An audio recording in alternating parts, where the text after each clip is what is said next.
好多基督徒對聖經所啟示嘅愛有啲諗歪咗，嗰種愛唔係輕飄飄、軟綿綿嘅感覺，亦唔係着住屬靈外衣嘅甜言蜜語。有人曾經將嗰種睇落溫柔，但係冇真誠同犧牲嘅表面之愛叫做一種唔上心嘅愛。表面睇好柔和，其實入面係空洞嘅。使徒約翰早就提醒過我哋，喺約翰一書3章18節，佢話：細路仔啊，我哋相愛，唔好淨係掛喺口唇邊，總要喺行為同真心上面表現出嚟。真正嘅愛唔係隨便講出口嘅，係要用生命活出嚟嘅。喺路得記1章14節裏面，我哋見到拿俄米兩個新抱之間好大對比。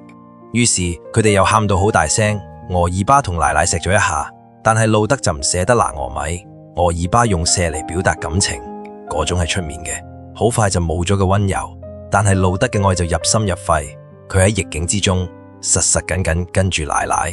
用忠誠同行動去陪伴佢。喺人生最艱難嘅時刻，我唔係好在意邊個俾我一個溫暖嘅錫，我真正好想知嘅係邊個願意喺大風大雨之中同我一齊企埋。